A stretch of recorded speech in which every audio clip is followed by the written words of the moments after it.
record here. So hi, welcome to Talk Flock.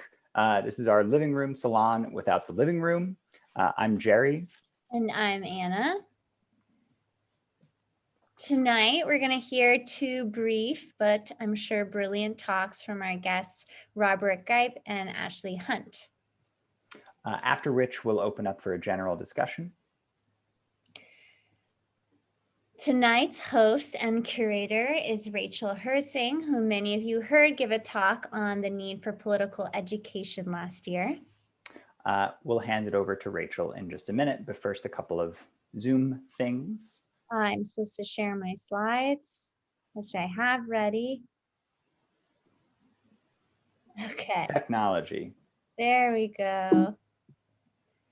Okay, what is the top? All right, Zoom consent.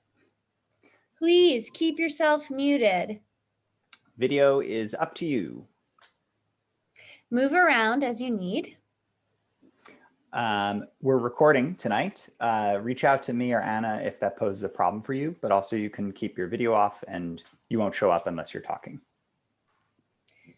Please participate in the chat or over the microphone, however you feel comfortable. Tonight, we are raising money for two organizations chosen by Ashley and Robert, Critical Resistance and the Foundation for Appalachian Kentucky. I'm going to put the links for those into the chat right now. So in lieu of purchasing a ticket for tonight's event, please consider donating whatever amount feels comfortable. Let's also take like 10 seconds to open those links on your computer so you actually donate. Accountability practices.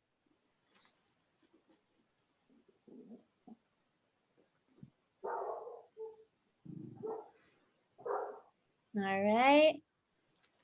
And then we wanted to do one quick exercise together. So if you could please join me in some embodiment to prepare for our lectures today. So this is sort of stolen a little bit from Paulino Vieira's, but kind of interpreted. So, and everyone take a big breath together. And close your eyes. Take another breath.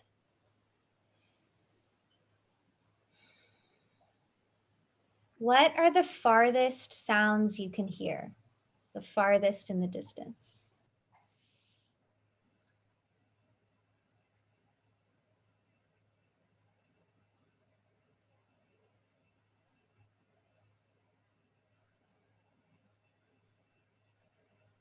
Take another breath.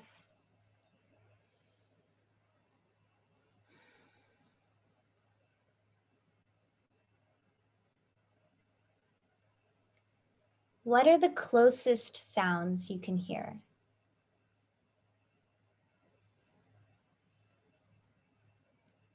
Can you hear any sounds inside your body?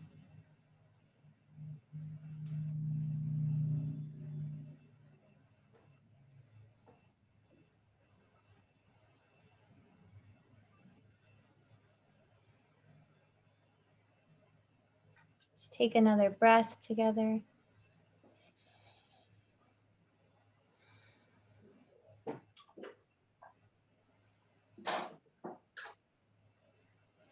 Okay, thank you. Thanks, Anna. So I am thrilled and honored to reintroduce some of you or introduce some of you to the inimitable Rachel Herzing, who's going to be our host tonight and curator. As we said before, Rachel gave a talk last year on political education. For those of you who don't know Rachel, she is been involved in what I would say is vital, essential movement work for a long time. And in talking with her, I'm always amazed and impressed with her ability to listen deeply, which I think is what makes her such an excellent movement worker. and her ability to think on long horizons and to really think and speak towards the root of things. And somehow to do so with a smile on her face. All of which is beyond me, which is to say, any chance I get to listen to Rachel speak or read some of her writing, I am eager to do so. So with that, Rachel, please take it over. Thank you for being here. Thank you, Jerry. And I want to thank Jerry and Anna so much for trusting me with their project. I am not nearly so lyrical or generous as either one of them.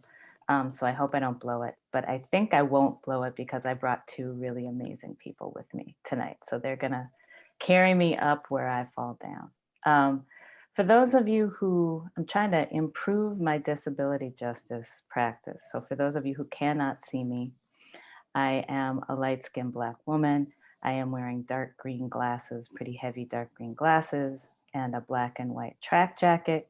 And I have a headphone in one ear because the thing I can hear in my own body is my own breathing and my own voice, particularly when I have two headphones in, because that's not a sound I like. So we're going one headphone tonight, and I'm sitting in front of bunches and bunches of books.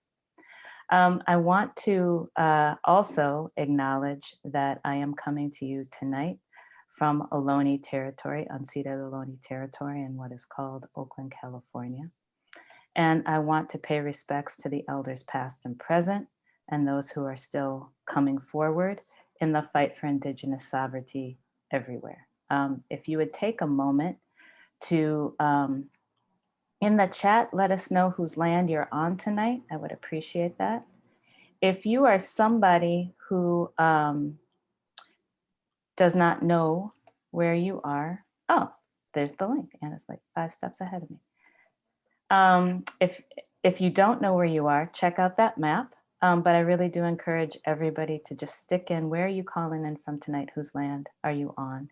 And I also want to encourage everybody to really think about how you are supporting Indigenous sovereignty in the land that you are on. And if you are somebody who lives somewhere like I do, where there is encouragement to pay land tax, I would encourage you to do that if you don't already. And if you are in a place where that is not a thing that is going on, I will encourage you to follow this link right here that I accidentally just sent to one person instead of everybody. So I'm gonna fix that.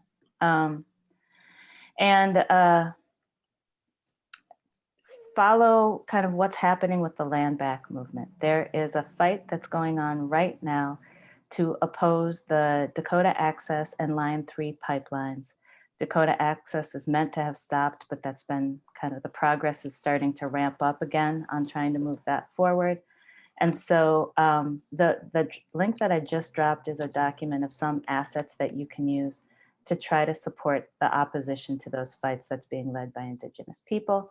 Tomorrow is some day by which the Biden administration needs to make some action around it. So tonight's your big night to take some kind of action, to do something right there. And thank you for doing that. And thank you for being thoughtful about where you are. I am also, at the behest of our delightful hosts, going to share. May I have permission to share, please?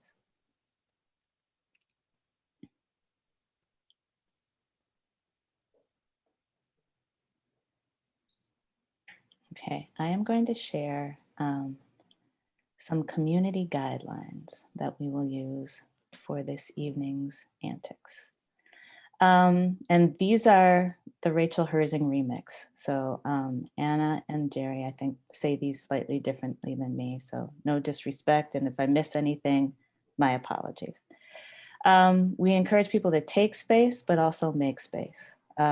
If you're being shy, but you have really exciting things circulating in your brain, please try to, embrace your shyness, but burst through it as well. I'm a shy person. I like to be in the shadows. And so I need that encouragement sometimes to come forward and jump into the conversation. The next one here is one that I learned from youth organizing many years ago, and it's saying, wait, why am I talking? Right? Ask yourself that before you jump in. Do you need the one to be the person to respond this time? Can somebody else respond? Do you need to share every last thing that's on your mind, or can you parse out some of those great thoughts and save some for yourself too? Black, Indigenous, and people of color, and I added also transgender and gender nonconforming people in the lead, but not as tokens and not as saviors. And this is a particularly funny one for me to be sharing tonight, as I brought 2 white dudes with me, which is something I normally do not do, but I'm very happy to have them both here. But please do think about kind of whose work we're elevating, whose work whose ideas we're sharing, and if we are sharing those, to also give credit where credit is due.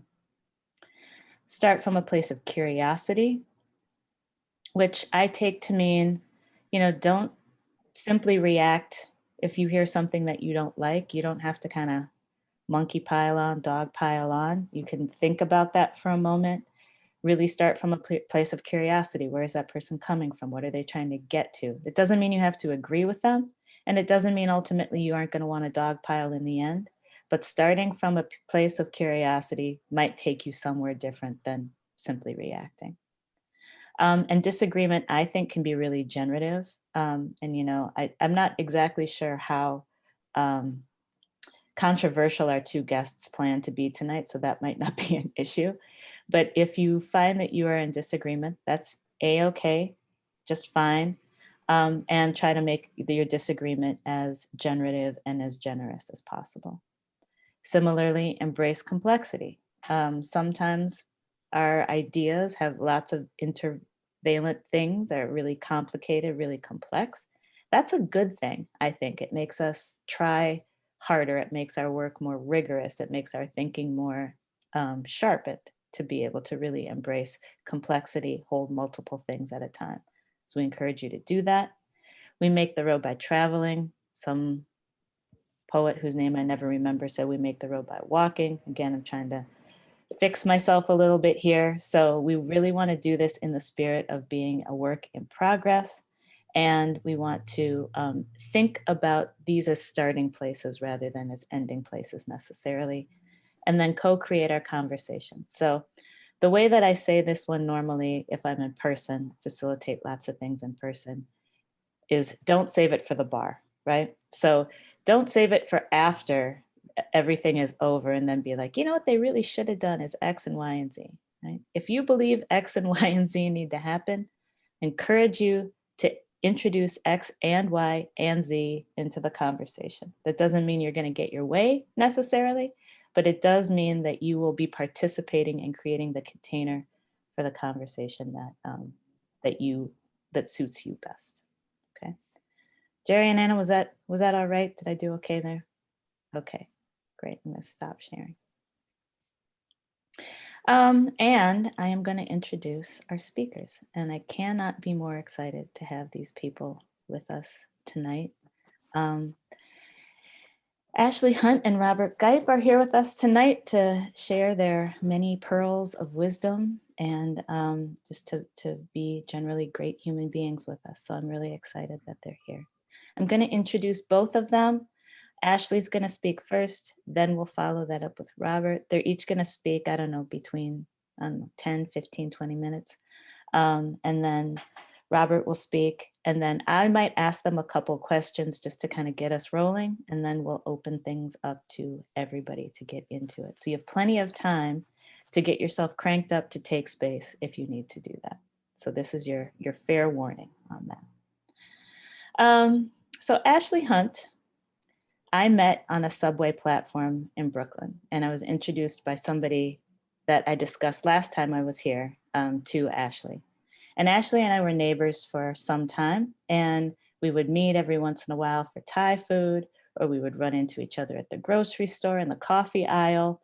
And Ashley introduced me to my very favorite coffee, which is my very favorite coffee still today in that grocery store. Ashley is an artist, an educator, an activist, a parent, and an all-around wonderful human being, and somebody I've known for a long time and I'm grateful to call a friend. For me, Ashley's work is defined by helping us see relationships between things and between people and things.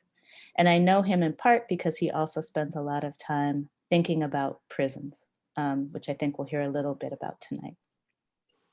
I've been lucky to collaborate with Ashley on several projects over the years, and I've been just totally blown away by how careful and curious he is in working with people and really in the beautiful things that he produces. So Ashley, I'm grateful that you are here with us this evening. Robert Gaip, I insinuated myself into Robert Gaip's life by showing up at his house in Harlan, Kentucky, after really messing up a rental car. And I realize right now, as I say that sounds a little bit like a Nazareth situation, but that's not what was going on. It wasn't a no room at the inn kind of situation. I was invited by the lovely and talented Amelia Kirby, who is also with us here tonight. But it was Robert's house. And my initial encounter with him impressed me in a number of ways. He has a beautiful home, but Robert also proved to be lots of my many very favorite things: funny, kind, sarcastic, a little bit shy. He's also smart and tall and creative and a fan of a well-made cocktail, which goes a long way in my book. And that's not the half of it, I'm quite sure. And tonight's talk finds me insinuating myself further into Robert's life by making an invitation to somebody else's party without very much guidance from me. He's graciously agreed to be with us on the heels of another engagement just before. And I want to hope that he'll share some of his new book, Pop, with us tonight. Pop is the third book in a trilogy of graphic novels, award-winning graphic novels, reflecting life in Appalachia. And these books will make you laugh out loud and cry and ball up your fists and fall in love. The whole range of human emotion comes through those books. Robert's also a producer for the Higher Ground Community Performance Project, which is an oral history-based theater project. And he seems to be getting up to no end of amazing projects all throughout the region, all the time. And he's making his very important kind of break into his national fandom here. So I hope that you will continue to escalate that and elevate that. Maybe we can reach international status soon. So I'm going to turn things over to Ashley, and then we'll go to Robert after that. So Ashley, take it away.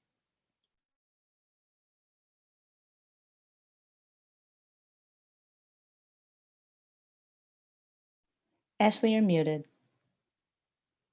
Zoom Life. That is Zoom Life. Sorry. Hi there. I just said the most profound thing and I won't be able to say it again. I'm sorry. Thank you, Rachel, for such a generous introduction. And thank you, and Jerry and Anna for having us join you guys today. And thanks, Robert, for joining as well. I'm really glad to be in conversation with you. So I have a just to add on to what Rachel was saying a bit, to introduce kind of the background of what I'm going to share, is that I've been, the context in which I met Rachel was not just a random meeting on a subway platform. It was also in the midst of preparing for a conference against the prison industrial complex in New York. I'm sorry, this lighting is not planned. So the sun has just shifted, so it starts coming through this window, like started yesterday.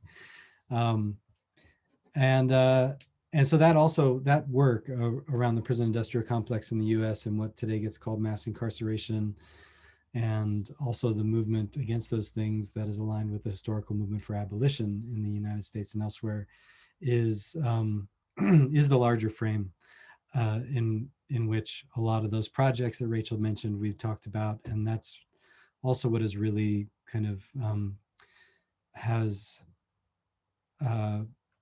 I'll just say bracketed the majority of my work as an artist and a lot of it as a teacher in my life.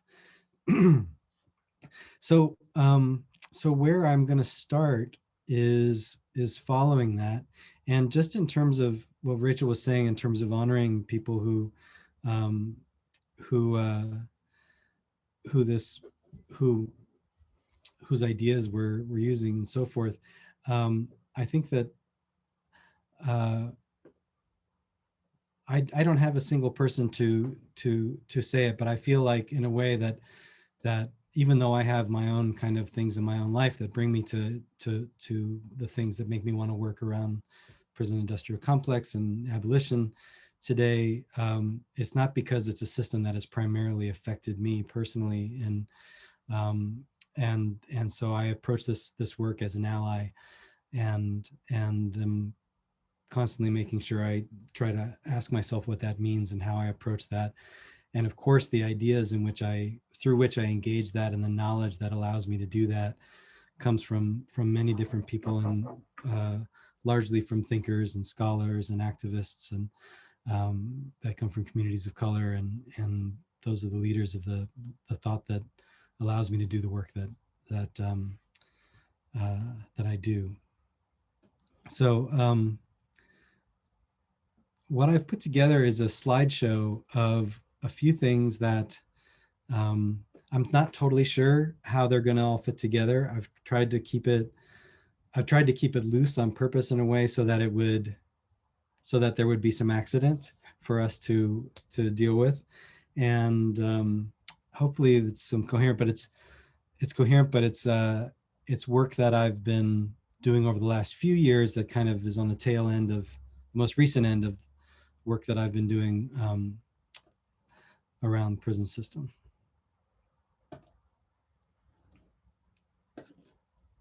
Are you all able to see this? Whoops. Okay.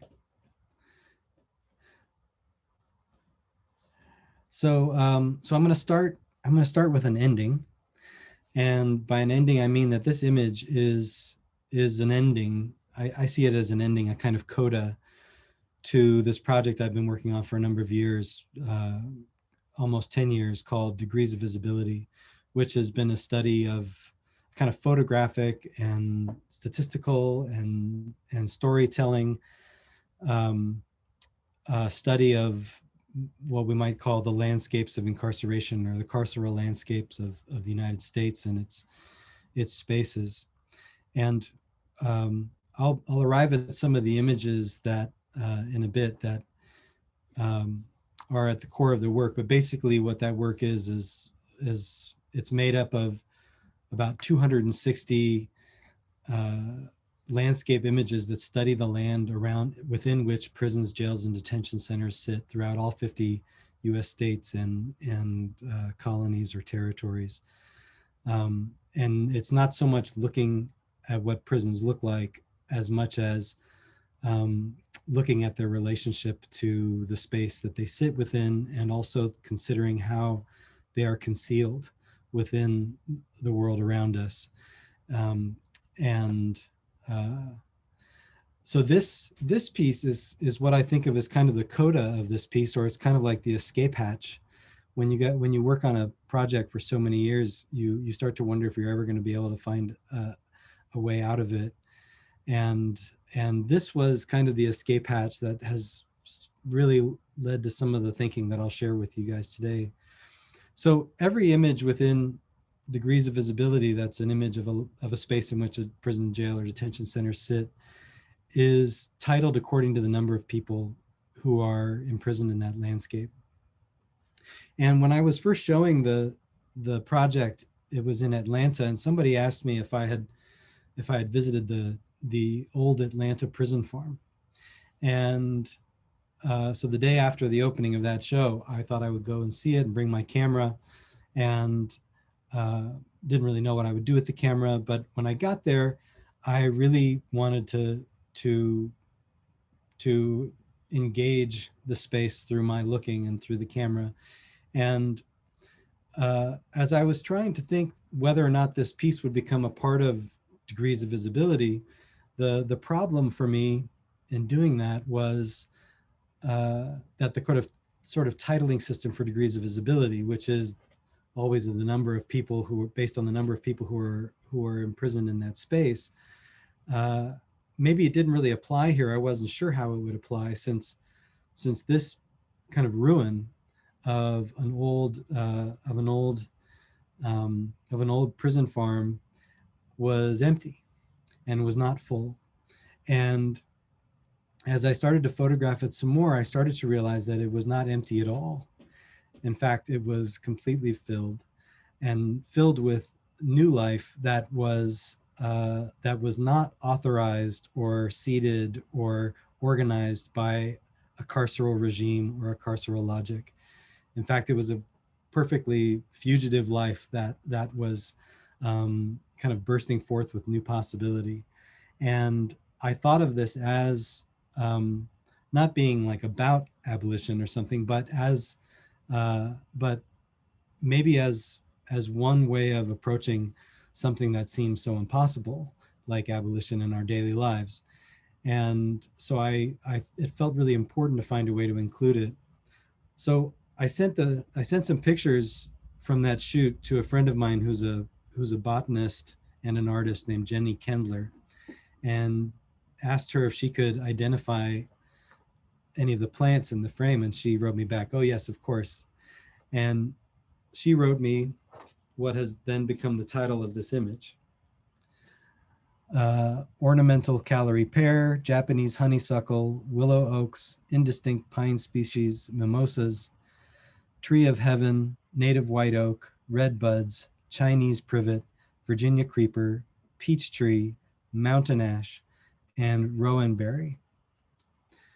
Former site of the Atlanta prison farm on 1,248 acres, purchased in 1917 for a World War I prisoner of war camp that was never built, including land that was a part of the Civil War's Battle of Atlanta. It was sold to the Federal Bureau of Prisons in 1918 and run by prison labor as a functional farm until its closure in 1995 as an extension of the U.S. Penitentiary in Atlanta.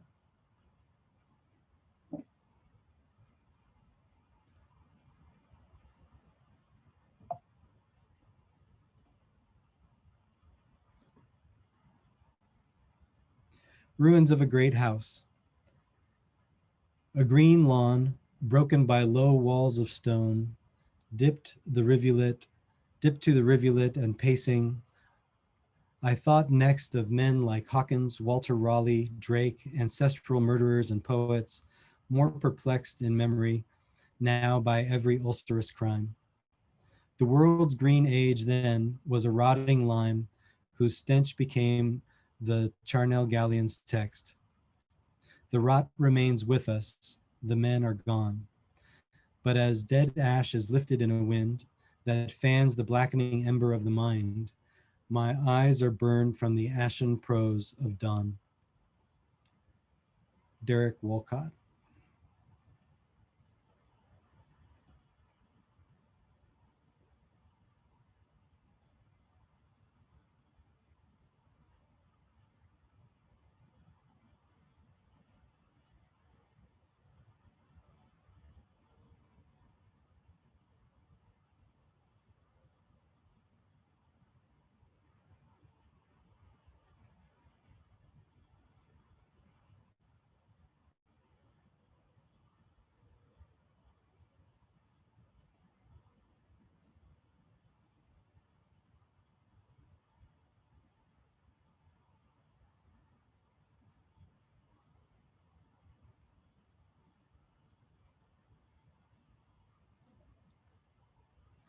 Our interest is in dissociation and dislocated histories of the present, in those sites and circumstances of dispossession that imperial architects disavow as not of their making, in violences of disenfranchisement that are shorn of their status as imperial entailments and that go by other names.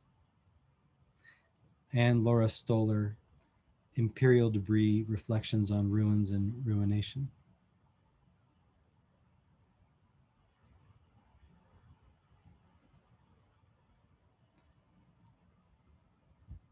1,071 men, North Dakota State Penitentiary, Bismarck, North Dakota.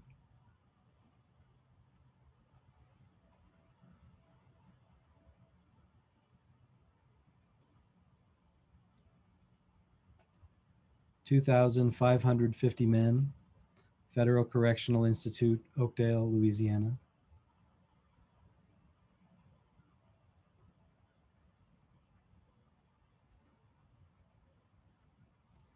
1,348 men and women, Federal Detention Center, Miami, Florida.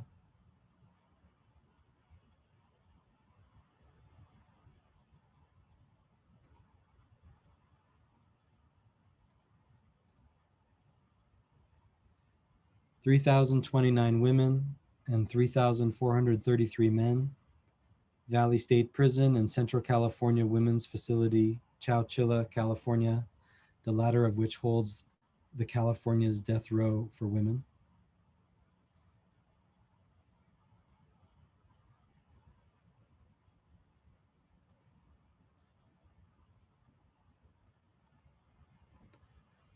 As Edouard Glissant once noted, a population whose domination by an other is concealed must search elsewhere for the principle of domination because the system of domination is not directly tangible. Our interest is in the opacities that imperial formations produce between the elusive vectors of accountability and the lasting tangibilities in which ruination operates and on which such formations thrive.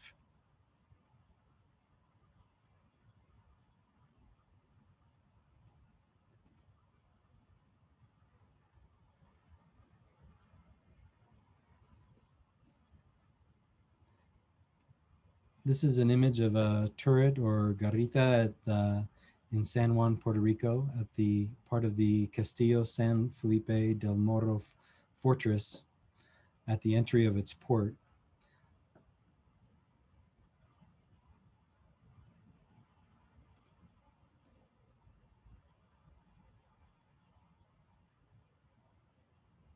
As I was there, I became interested in these windows. Maybe as a kind of military optical device, as they are allow a strategic staging of vision that is staged within a kind of fortification that balances a maximum field of vision with a minimum accessibility for outside things, bodies or arms, etc., to enter.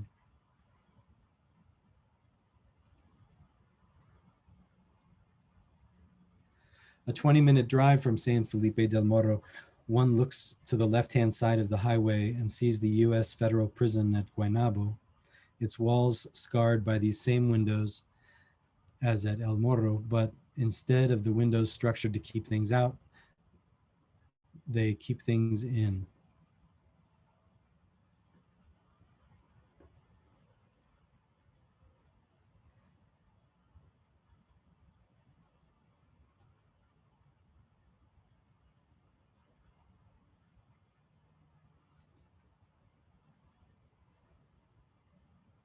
This is the Lancaster Castle Jail in Lancaster, England, which, like a number of disused castles and fortresses throughout Europe, found its architecture, including the use of these particular kinds of windows, to be a perfect prison if turned inside out in its function. Again, instead of keeping people out, keeping people in. And this is Lancaster County Prison in Lancaster, Pennsylvania, where the fairly well-known prison architect, John Haviland, I think was playing some kind of joke or game of location between Lancaster and Lancaster.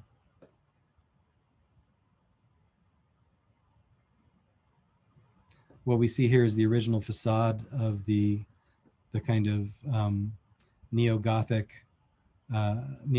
prison penitentiary that Haviland designed which is then has this enormous kind of later addition, a kind of postmodern, nondescript, almost looks like an office building, expansion of the jail in the back.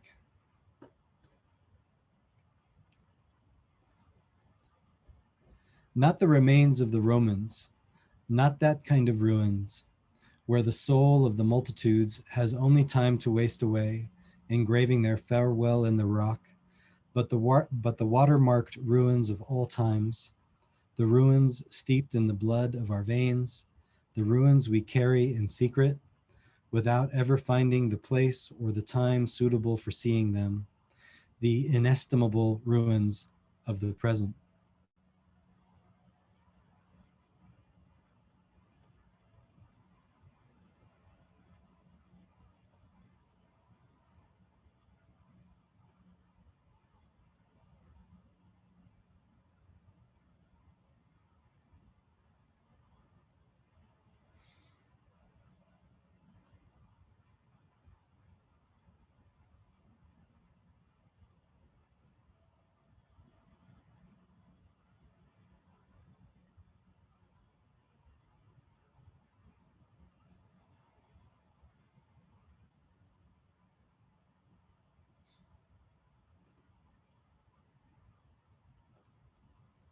This is in Mexico City, the Plaza of the Three Culture, or La Plaza de las Tres Culturas.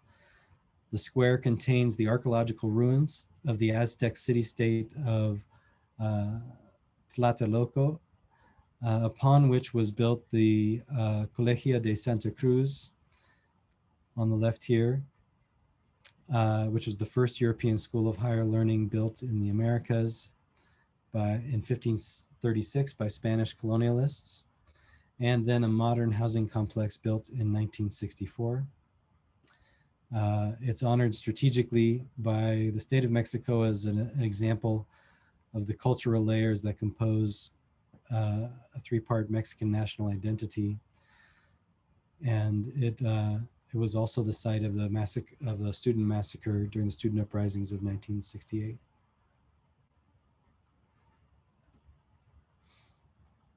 This is in Valparaiso, Chile, the Parque Cultural, which was a presidio and armory from during the Pacific War originally. This was an armory here that was surrounded by a large jail that is now artist studios. And on the other side of the armory, former armory, the ruin is now a modern museum. The large jail was closed down after its use by the Pinochet dictatorship, and since then has been converted to these other uses.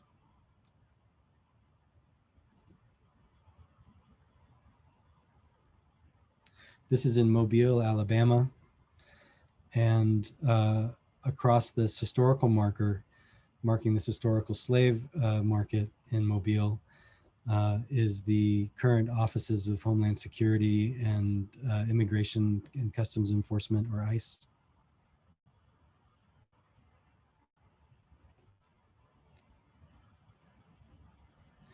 And this is Fort Stockton, Texas, down the street from the town's U.S. military fortifications as a battlefield of the Mexican-American War, and then the U.S. Civil War, years after wars between the Comanche and northern Mexico, where there is a particular palimpsest, I would say.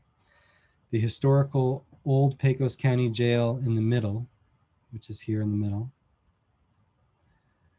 behind the trees, a contemporary county jail and probation center on the left, and at the right edge of the frame, the unmarked site of the Comanche Springs, a natural spring that emerged from vast underground aquifers that have since been dramatically reduced, and it was a water source for Apache, Kiowa, and Comanche communities.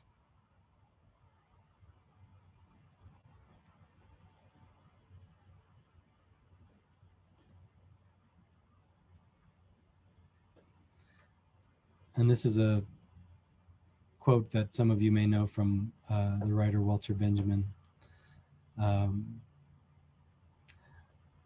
Klee painting named Angelus Novus shows an angel looking as though he is about to move away from something he is fixedly contemplating. His eyes are staring, his mouth is open, his wings are spread. This is how one pictures the angel of history. His face is turned toward the past, where we perceive a chain of events. He sees a single catastrophe, which keeps piling wreckage and hurls it in front of his feet. The angel would like to stay, awaken the dead, and make whole what has been smashed. But a storm is blowing from paradise. It has got caught in his wings with such a violence that the angel can no longer close them. The storm irresistibly propels him into the future to which his back is turned, while the pile of debris before him grows skyward. This storm is what we call progress.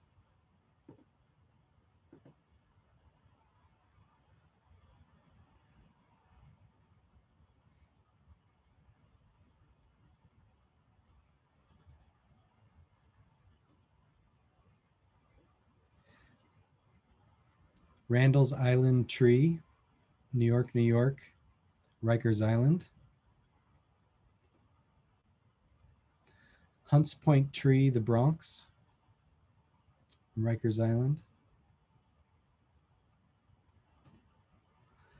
Shorehaven Tree, the Bronx, Rikers Island.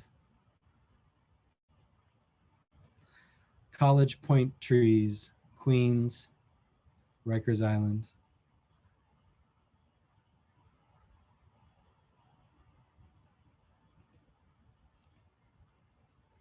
Not a single person had arrived at the church for the Saturday morning film screening, as 4 people, a filmmaker, 2 community organizers, and the local activist who had solicited them all to come, sat filling the empty time with talk about the new prison up the street that had never been filled.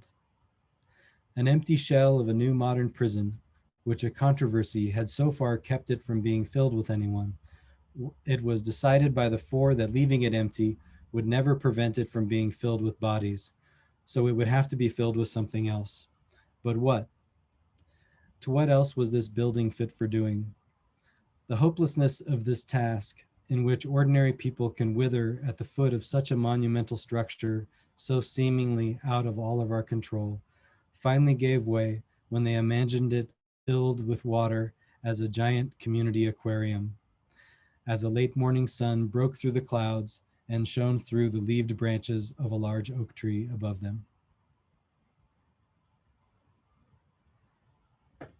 And I'm just going to end on these shiitake mushrooms. It's a shiitake mushroom kit that we ordered for our little son who's 2 years old, or he'll be that in a week. And we're watching these mushrooms grow, and he uses a little squirt can to water them every day.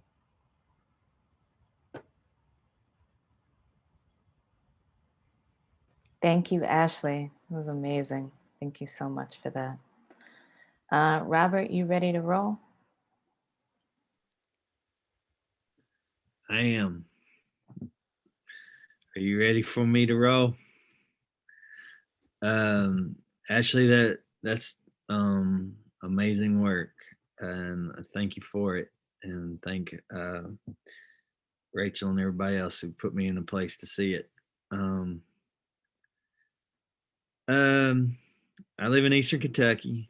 I grew up in Eastern Tennessee, which, if you are unfamiliar, it's very mountainous, very green. Watching Ashley's presentation, I was thinking, it put me in mind of there's a prison close to where I grew up. It was called Brushy Mountain State Penitentiary. And it was built in a coal mining area of East Tennessee for the express purpose, I think, if I'm not mistaken, of incarcerating or bringing incarcerated people to that place so that they could work the coal mines. And in the early 20th century, in the very earliest years of the 20th century, it was one of the places where people made, and I regret not knowing any of the names of those people, resisted that being how the state operated in that part of the country. And it eventually became illegal for incarcerated people to work in the coal mines as a condition of their incarceration. That was the nearest state penitentiary to where I grew up at that time. I think there's several others closer now. And of course, if you've heard of it, you probably heard of it because that's where James Earl Ray, who shot Martin Luther King, was incarcerated. So I come from a coal mining area. I live in Harlan County, Kentucky, which many of you or some of you may have heard of. It's had a long history as a site of labor battles. As you could learn from the work of my partner, Amelia Kirby, we're surrounded by prisons, most of which were built within our lifetimes, as economic development opportunities, because the coal mining economy, well, until very recently, still was making the profit for those who reap the profits as much as it ever had been, but it had ceased to be a source of employment for many people in the community. And so this has always been, even at the heights of its prosperity, has been a very difficult place for people to make a living, or any number of people to make a living. It's a depopulated place. And so we were ripe for plucking by Purdue Pharma. And when they developed OxyContin, that we were in one of the hotbeds of their representatives pushing that prescription opioid, knowingly pushing its prescription in an area where it wasn't needed, even though there was a lot of pain here. And so in 2001, I was working at the community college here, and opportunity was put in front of me and my students at the community college to write a grant proposal to the Rockefeller Foundation, the John D. Rockefeller Foundation, to put forward an idea to use the arts to respond to a community crisis. And so we did a community-based process and decided that we would use theater, photography, and public art to respond to the opioid crisis as it was unfolding in our community in the early years of the 21st century. And so we did a couple hundred interviews in our county of 25,000, and made a play out of it, made a musical, made our little OxyContin musical. And it's called Higher Ground. And we are now working on our 9th play in that series, which the community is now writing a play together, a musical. One of our high school students in it is also they're doing aerial work in it, the silks work. And we're still working with the Juilliard trained Chicago-based choreographer, Kevin Iega-Jeff, that we worked with on the first play. And our current play is looking at our 97% white community had Black Lives Matter rally demonstration last June that some people in the community heard that Antifa was coming and was going to burn down our town, and so issued death threats to the protesters, most of whom were from the local high school. And they held the line, these young people did, and the people that supported them and had the demonstration.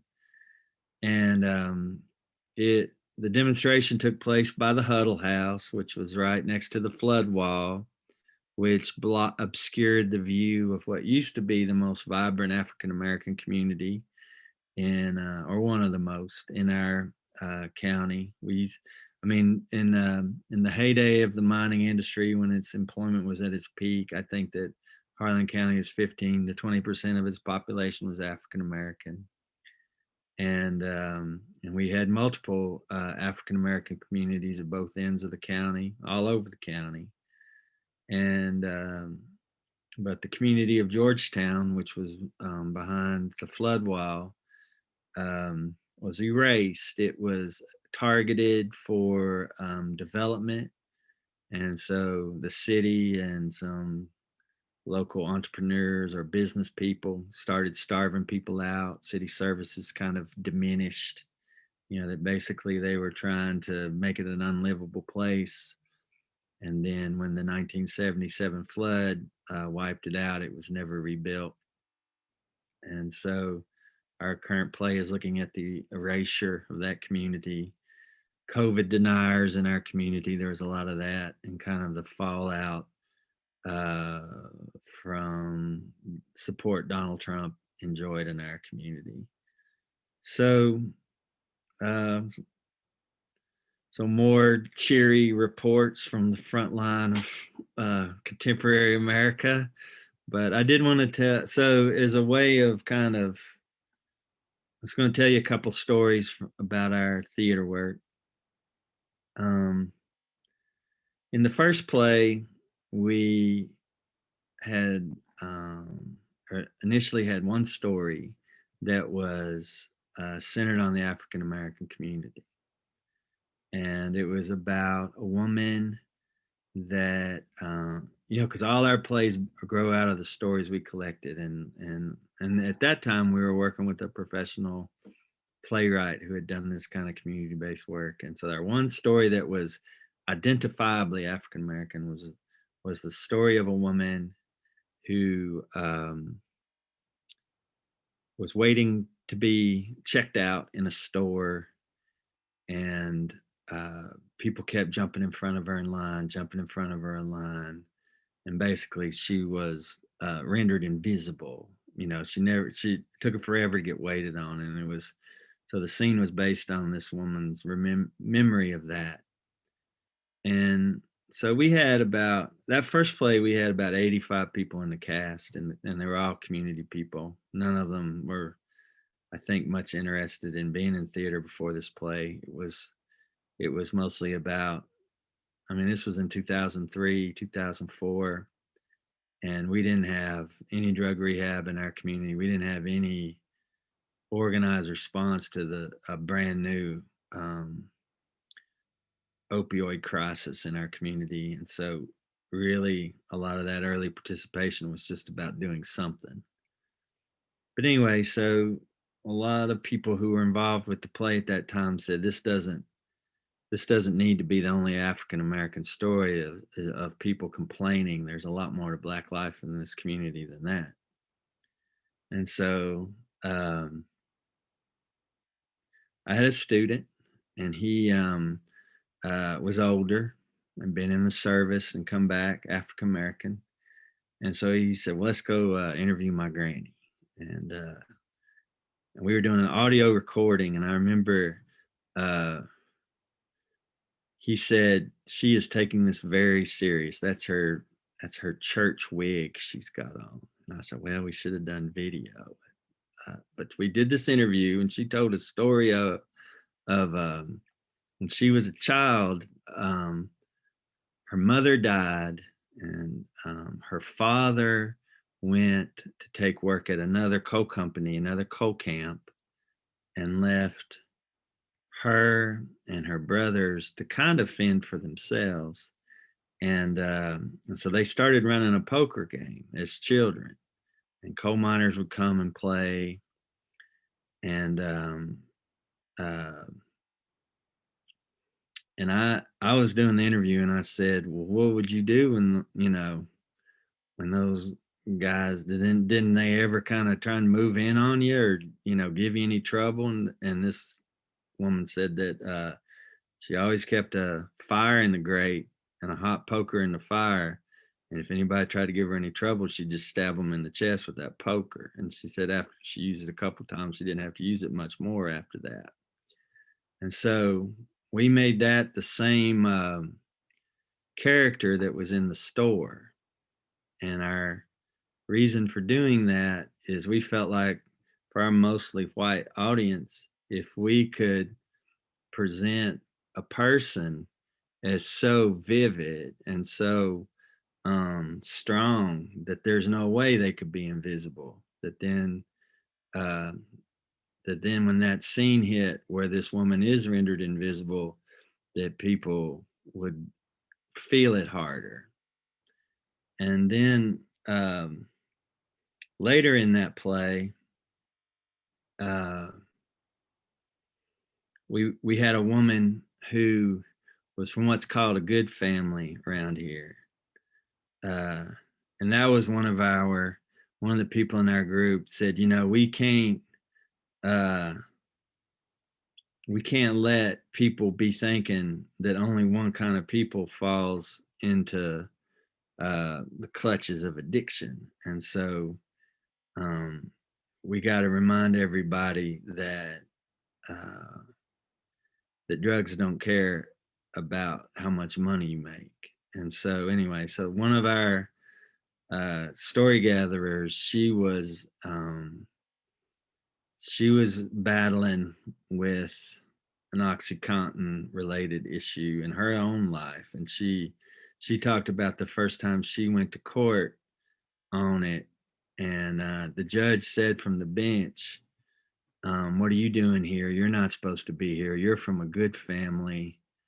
And she said, and what I don't know what he thought, and I don't know what he thought all those people behind me, were they not human beings too, just because they weren't from a good family? And she said, it's like drugs don't care who you are. Drugs affect everybody. And I remember one of our early performances, that judge came to the performance. And the woman who was playing this woman from a so-called good family, she I don't think she'd ever been in trouble. And I was standing next to one of our cast members who had been in front of that judge several times. And we were both waiting for that scene to see what happened, because the way it was staged, she was going to be right next to him, and she just turned right at him and just stared at him while she delivered those lines. And we were all going, oh shit, what's going to happen when that judge, but I don't, because one of the things we learned is like people don't recognize when you're talking about them. So anyway, so then the woman from the good family, we wanted to show people making common calls about this and how do people get together. So we wanted to write a scene where the woman that had the poker game in her house as a child made common calls with this woman from a good family. So they meet on a bench somewhere. And so when we were writing it, we were like, well, what brings people, what do people have in common? And we got to talking about it. And earlier, one of our African-American people who was helping write the play, she had been talking about what pack rat she was, that she had the last cigar her dad ever smoked, and she had his usher gloves and all this stuff in a big shift robe. And so my mother is a humongous pack rat. So I put in this story. I gave the good family woman this story of my mom's. She I went with my mom to the bank one time to get in her safety deposit box, and we went in there and got in her safety deposit box, and she had an umbrella and a bag of Cheetos in her safety deposit box. And I said, Mom, what are you doing? And she said, well, I came in here one day, it was raining, and I didn't have time to get lunch, and so I walked in here with an umbrella and eating all that stuff. And then when I got done with my business in the safety deposit box, I got embarrassed to have all that stuff in the bank. So I just stuck it in there and figured I'd get it someday when the bank wasn't so crowded. And so we gave this as a funny story to kind of bond these two people. They were both, kind of safe stuff. And anyway, so after the play, I was telling my mom about it. I asked her because she was at the play one day. I said, well, what'd you think of the play? So, oh, it's wonderful. So, well, what'd you think about that scene with the safety deposit box? Because I thought it might hurt her feelings. And she said, I told you I'm not the only one that does that. She didn't even recognize herself. So anyway, so that, again, it's like we're doing these things, and do people get anything out of it, or, see themselves, reflect on the behavior? It's an open question. But fast forward to this play we're working on now. So we're writing it with the community, mostly on Zoom. And the guy whose grandma we interviewed with the poker game, he hadn't been in one, and now he's in this one. And he's playing a guy who always wanted to go party in that Black community, because that's what it was. It was kind of a lot of ruckus sometimes. And it's been great because the people who lived in that community said, well, we weren't ruckusing. It was the people who came to ruckus from other communities that gave us a reputation for ruckusing. But anyway, so my friend's playing a part of a young man who wanted to come and ruckus in Georgetown, but was too young. It was gone by the time he came of age. But anyway, so he's in a scene with an old racist guy, Uncle Cotton, and they're talking about Breonna Taylor. And Cotton says, well, that woman was up to something. And my friend, he's says, I don't believe she was. And it doesn't say much more because it's early in the play. And my friend said, he said, I think I'd have more to say to that man than that. And we're like, all right, well, let's write it up. And so he wrote up what he would have said if that man had said that to him. And then when we were working it into the play, or we were talking about it, another one of our cast members said, well, I did hear that Breonna Taylor was mixed up in drugs. And several cast members, this was all on a Zoom call, jumped on him, said, that doesn't make any difference. A person doesn't deserve to die in the streets without or without a trial or anything. And so I was talking to my friend about, because he was on the call too. And he said, yeah, I had to mute myself or I'd have gone off on him. And so then, and he's a person that he doesn't work in the arts or isn't a writer or anything like that. And so then I had to think about that, because the point was that when he was confronted with that situation in real life, he did mute himself. That was what he said. He literally muted himself in the Zoom call way of it. And so, in thinking about that, I had to talk, so there are two things I was thinking, because from writing workshops that I've been to since I've been trying to become a novelist, one of the things that I've learned you watch out for is that it's easy when you're writing something in the quiet of your writing place to say what you wish you said. That most of our lives, we don't say what we wish we said. We say what we say. I said, but at the same time, for my friend,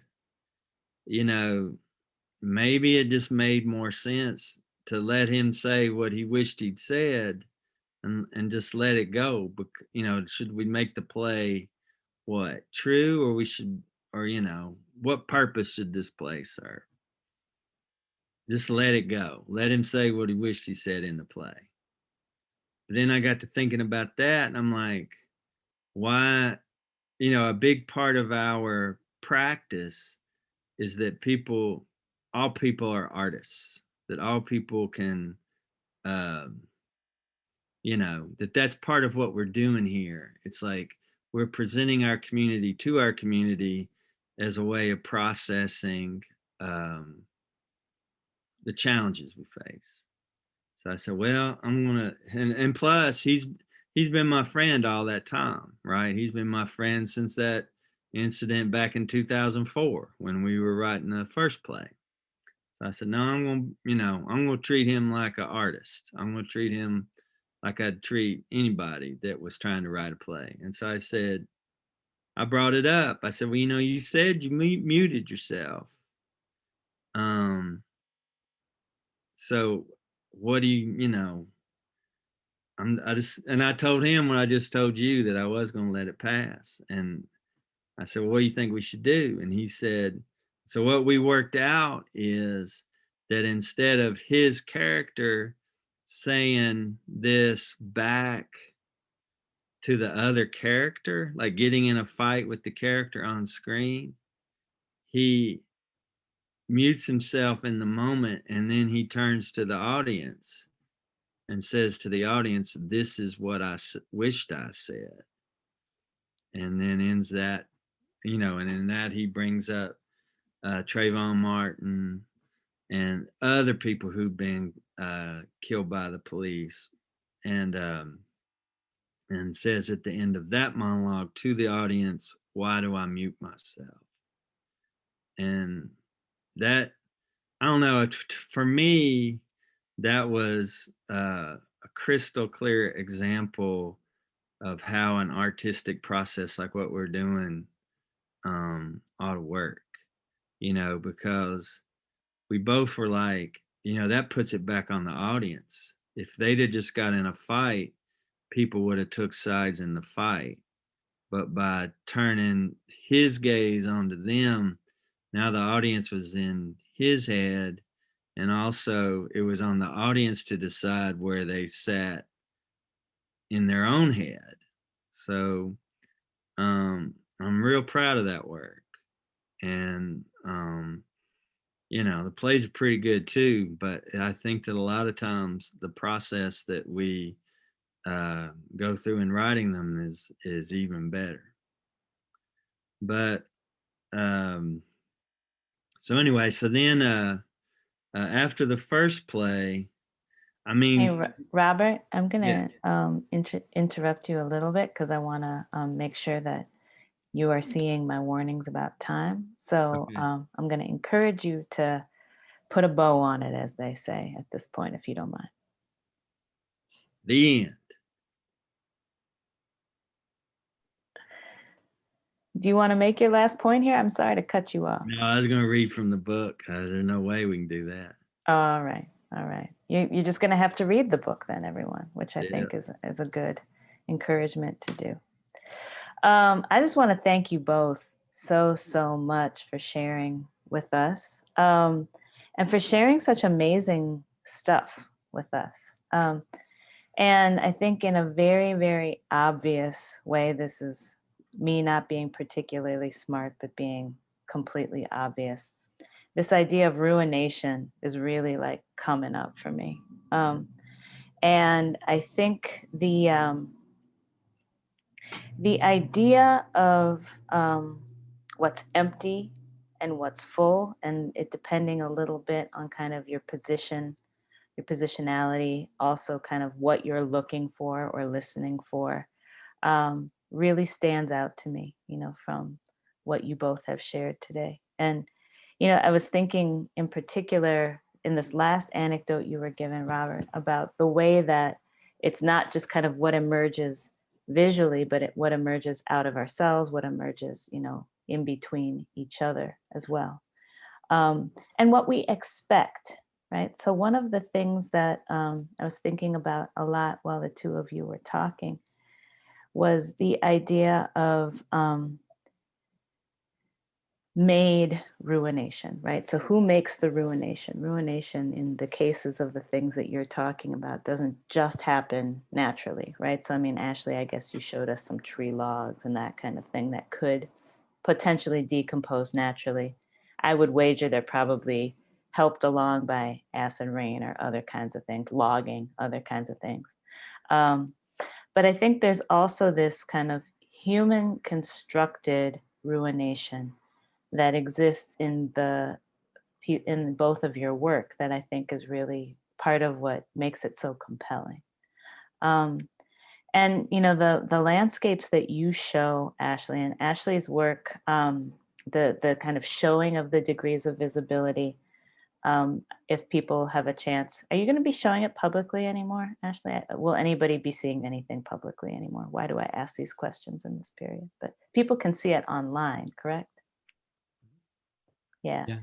You should look at the images. They're tremendous. They're really arresting. Even particularly, I think, if you are not a person who is used to looking for prisons. I am a person who, like, I see bright lights and I'm like, where's the prison, right? Even if I can't see the building. And I think if you are not that kind of person, part of what is really compelling about Ashley's work is that the images are not of prisons most of the time, but they're of like what surrounds the prison. So they're from across the street or up the way or slightly obscured things. So I think that first image you showed, Ashley, was really so reflective of the project too. It's interesting that it's the exit, because I feel like it's a really good entrance too. It's a really good introduction to what your project does. And I think there's so much there about kind of what's obscured, what is evolving over places purposefully ruined, that also emerges from your work, Robert. And it's a shame we didn't get to the book, because I would love for people to hear you read. And the books are really, I think, a lot about kind of visibility and invisibility, what's behind the facade, what's going on in the background that might not be immediately obvious, and what has been purposefully, not by people's own hand necessarily, but by the conditions we live in, what has been purposefully ruined. And so I just am very, very compelled by all of that. And I wonder if the two of you might have anything to say about the places, the physical places, and the landscapes, right? In my own mind, I'm making up a story about a place like California, where I live, which is just full of prisons in very bucolic settings often, right? So this place that Ashley showed us the picture of that has like thousands and thousands and thousands of people locked up, Chowchilla, California, is also a very lovely place. It's like a weird place, but it's a very California place. It's very agricultural. So those ditches really around the image that Ashley showed us are mostly stealing water from Colorado, right? They're like they're like ditches that make it possible for Los Angeles to have water. I mean, and to make sure that people get to have all their almond milk and all the shit that gets grown in California, right? And there are thousands and thousands and thousands of people locked up in these places that more or less during the daytime fade into the landscape and are made to do so. And then I think about a place, you know, like Appalachia, which again, I do have to thank Amelia for helping me see all of this, that, you know, has very, very beautiful hillsides, like spring and fall. They're just like beautiful and lush and full of color and amazingness. And then next to them might be a strip mined mountain that's just looks like the freaking moon, has the top cut off of it maybe, right? Or maybe got strip mined and had the top cut off of it and then had a prison put on top of the cut off top of the mountain, right? And so kind of what the landscape does is really interesting to me. And it's interesting that you started with, I come from a mountainous place, Robert, because I think so much about the place where you live, the place where you're from is also shaped by the physical, the geography, the topography of the place. Right? So part of my story about my broke down rental car was that Amelia and I learned that the axle had been pulled off of it, the back of the car. And I had this picture of me like careening into some holler because I wasn't able to control the car because the back fell off of it. But I'm going to stop talking now and see if either of you have anything you want to say in response to any of that. And then we'll ask for some stuff and some responses from the rest of you.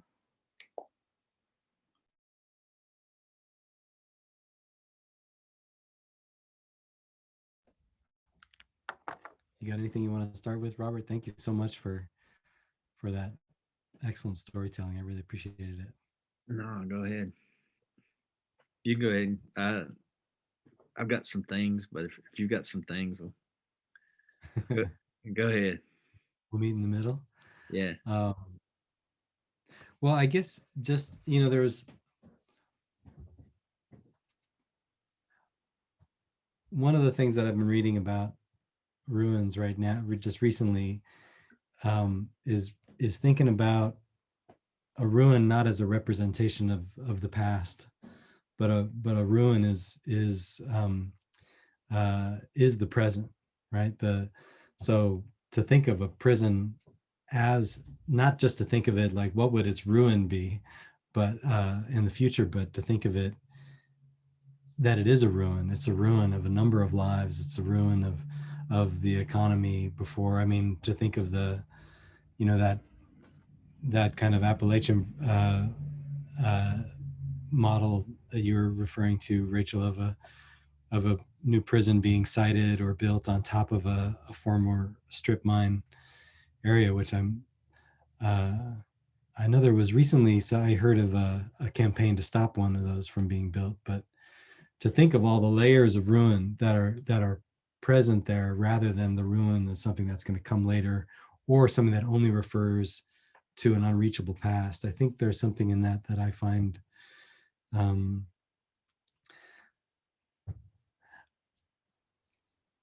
I guess I find that it's a kind of an urgent question in a way, or it lets us feel the urgency of things, because so much of our way of talking about politics is getting is kind of shutting down.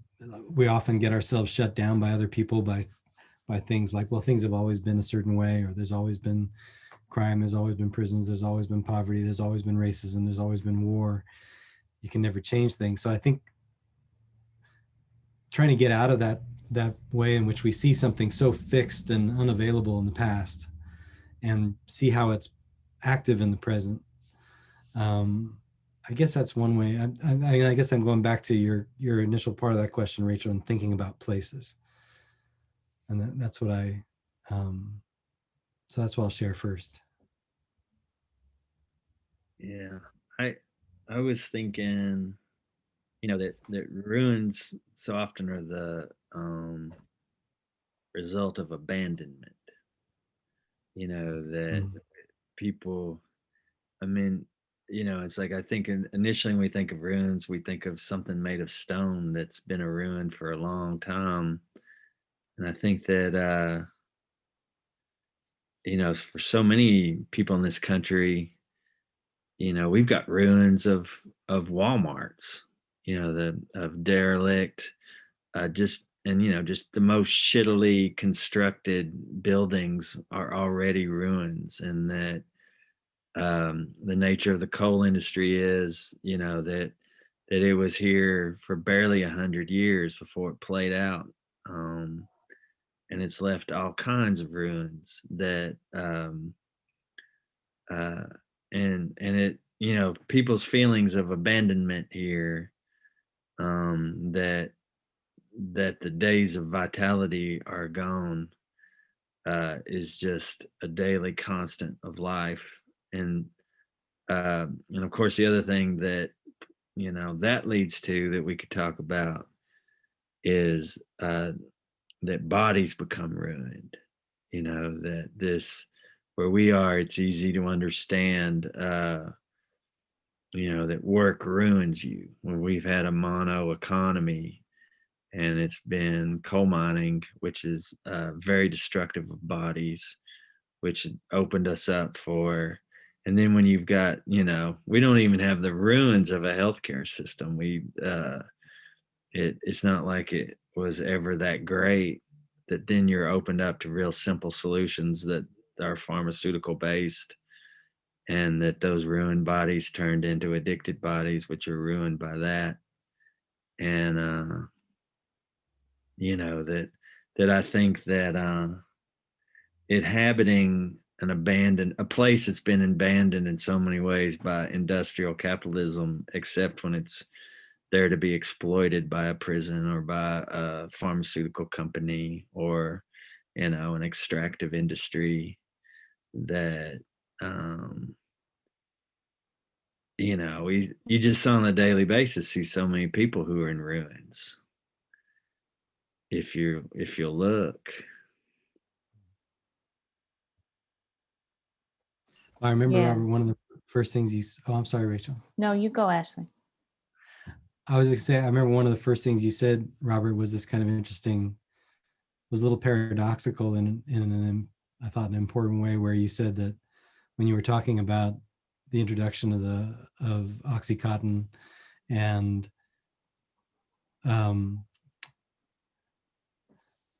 and you also said something about that about all the bodies that were in pain, but there was something that the Oxycontin wasn't there to solve that pain, but to take advantage of it, I felt, in terms of how you were explaining that. So there is,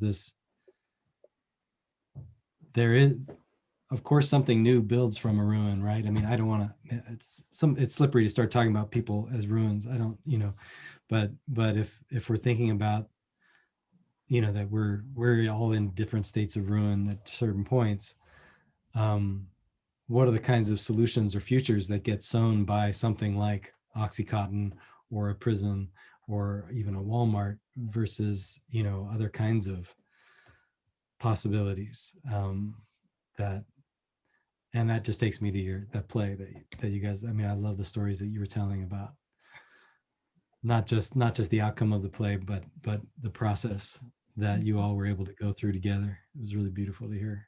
Mm-hmm. And the possibility of the weeds, right? The reclamation of ruins, right? So, in your case, the kind of long list, Ashley, that your botanist friend identified, kind of reclaiming this empty space, right?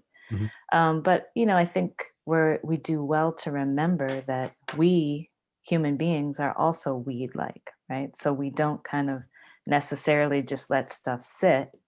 That there's always, some effort to reclaim spaces that we think belong to us in some way, whether that's our county or that's our region or that's, our home or our own body. And so I hate for us to also forget, kind of just how active human beings are in always kind of pushing back against the kind of pressures of our own ruination as well.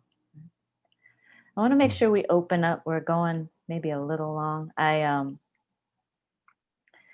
want to make sure that people who have joined us have all kinds of time to ask things and comment and share their own ideas. So if you have something you want to talk about, please unmute yourself and get at it, or stick it in the chat, or do any of the many things that we have all learned to do on Zoom.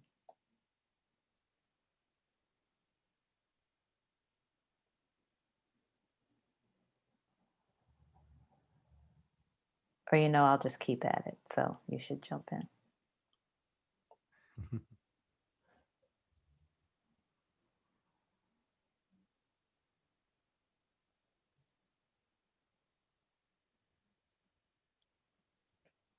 I had a thinking about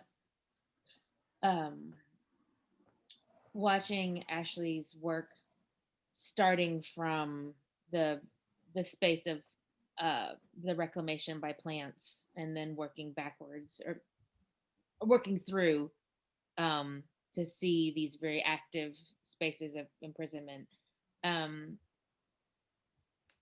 It having that anchor at the front was really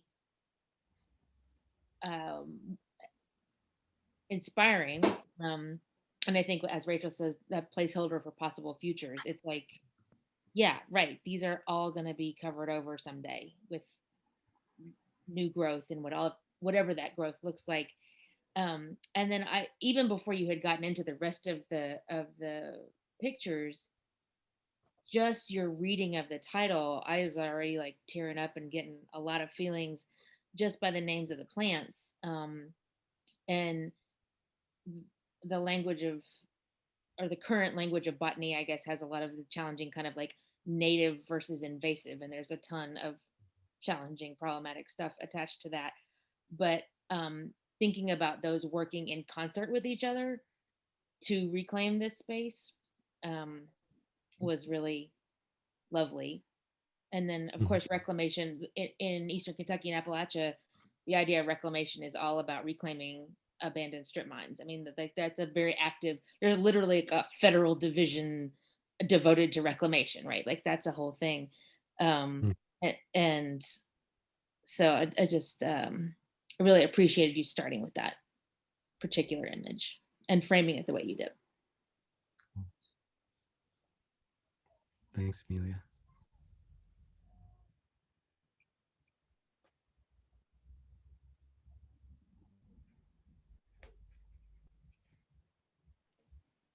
I'm gonna get in here. I should be more patient, but I'm gonna get in here for just one more second because I also want to think about storytelling and how we narrate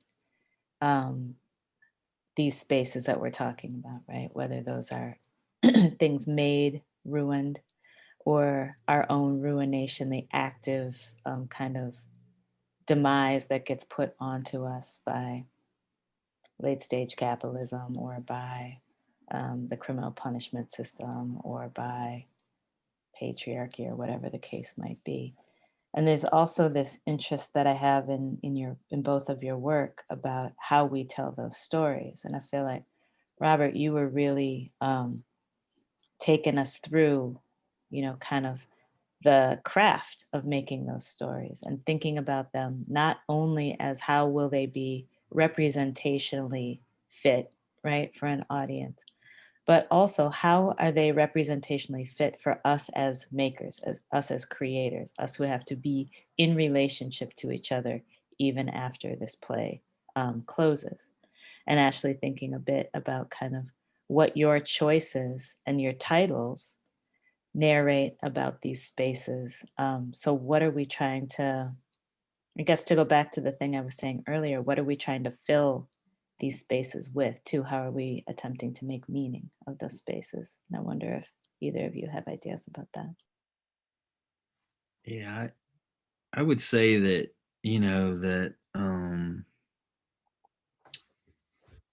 that going back to this theme of abandonment, the idea that, people were very proud that in the heyday, they had the company would bring James Brown to play. The company would, we had 2 movie theaters that the company built for us. And the idea that, we were part of this industrial capitalism thing.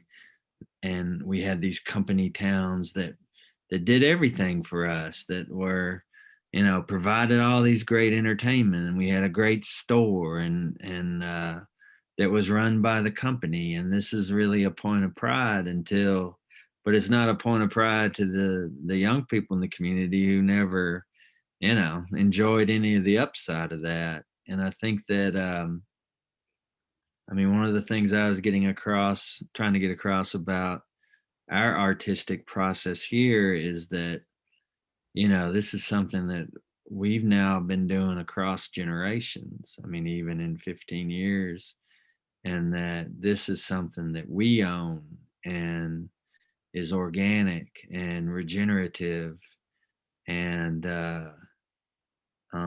it's not dependent on anything that we can't sustain within us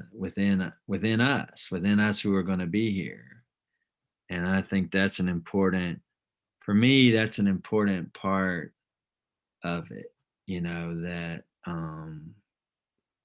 that like the weeds, we're going to grow whether they give us permission or not, or we don't need their, we don't have to, we can do this ourselves, and it can be valid, and it can be all the things that we got from this capricious corporation that was here and left its ruins. And I think that, that's a big part of why I chose this. I just was the contemporary part has just happened. I've been thinking about it, and you know, that a lot of why we can tell really hard stories in a place where a lot of people don't want to hear it is we've developed this whole system of, if we can make things work within the cast, within the community that's creating the piece, we think it'll work to present to the community. And that's hard. You know, we get asked a lot, how can we do this in our community?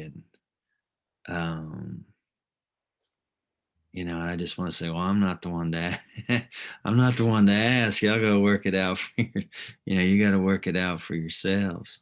But, I don't know. What do you think, Ashley? What did Rachel make you think? Or anyway, go, Ashley. But it made me think about, I mean, it made me think about the role of culture in all of this, and because I think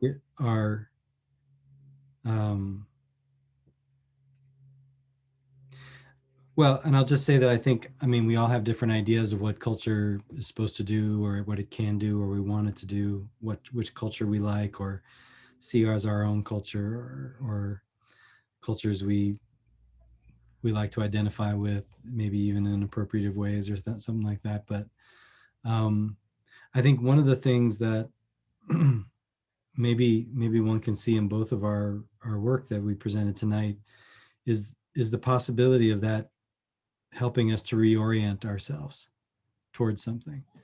So Rachel, when I think about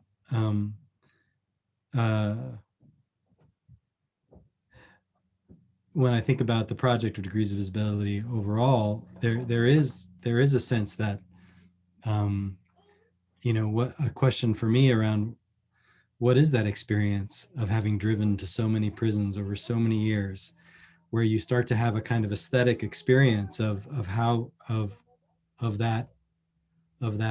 that journey to that place, the dread and anticipation at the same time, and how you start to look for things and see, is that a park, is it a high school, is it a prison, you know?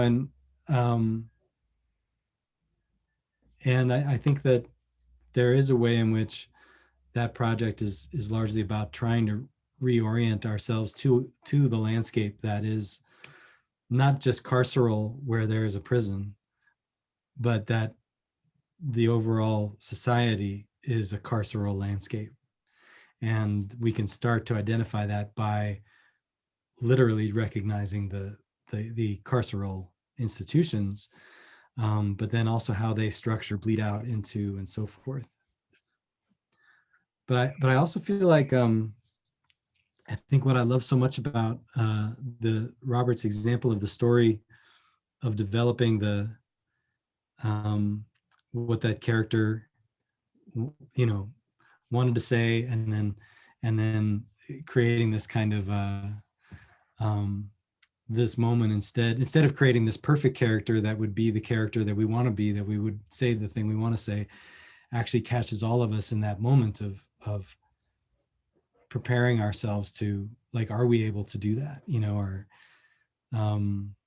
or thinking is aspirationally, who do we want to be, or who are we afraid to become, and all those things, which I do think does reorient us towards a politics that has become so much about exactly what you said, watching the fight. You know, if you had these two characters just fight, then the audience member would just say, well, which one do I identify with, and take a side in the fight, rather than trying to put them in a new position that our culture doesn't usually give us the space to consider. Yeah. Am I making sense? Yeah. Yeah. I mean, yeah, and also just, I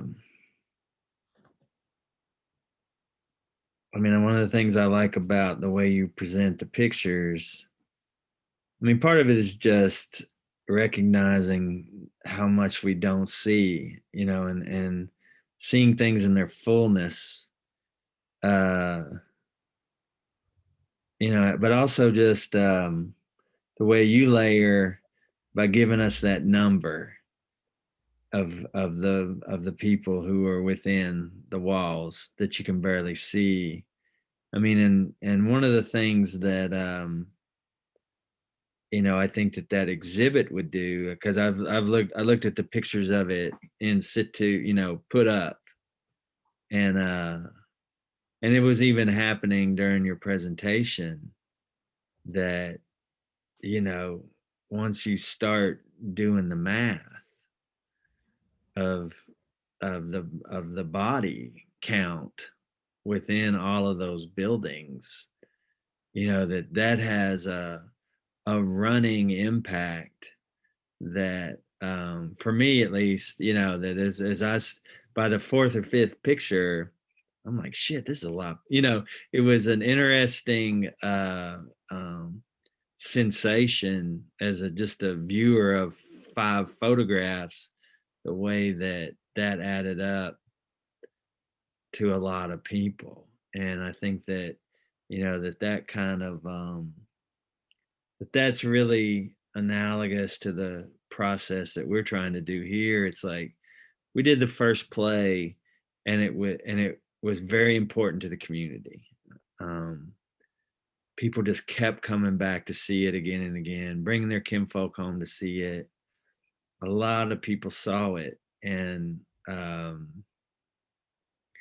people were like, well, let's just do that play over and over.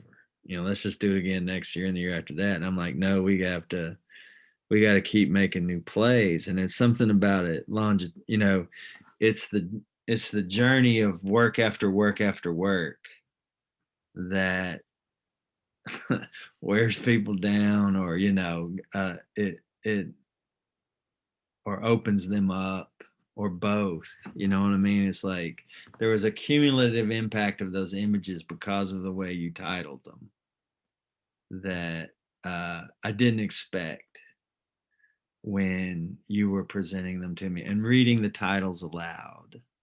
That was very crafty in both senses of that word. That it was a good example of the craft of contemporary art, where it's like work only gets fulfilled when you read the caption. So read the captions too. The images have their power, but also it was, I was surprised at myself, thinking I knew what this was, but there was and really it was in your performance of it too that was interesting. You know what I mean? By presenting it in slides and just calling the names of the pictures, that I felt it. Interesting. It feels so different reading it. I don't have a formal version of the work that includes that, but when I do it for a presentation, I've found that there's something that's kind of like a bearing witness, or calling out names, of almost like grieving, or and that kind of like coming to terms with something, recognizing, and Make a So good play. Your photographs would make a good play. Yeah.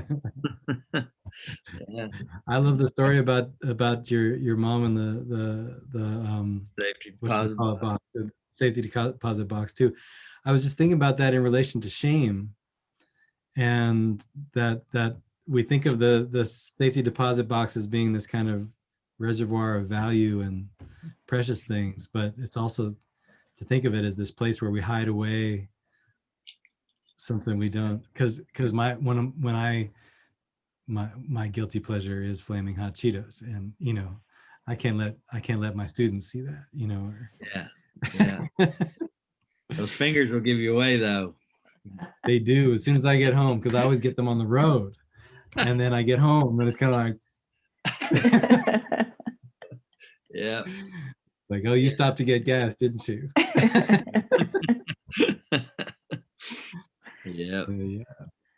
All right, y'all. We are coming up on very late here. I'm very sorry, Jerry and Anna, that I kind of luxuriated in this conversation, but I am not sorry for myself one bit, because I enjoyed every single second of it. And Ashley and Robert, thank you so, so much for sharing your work with us, for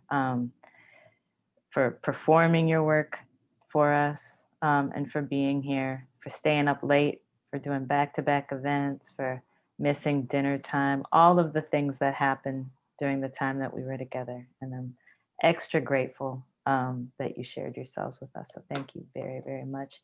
And thank you, Jerry and Anna, for giving us the space to be able to be together in this way. Have a good night, everybody. Thank you guys. It was a pleasure. Thank Thanks, you. Robert. Such a Thank you, joy. Anna. Thank Nice you. to meet you. Good night, Thank you, y'all. Jerry and Rachel. Thank you so much. It was amazing. Brilliant.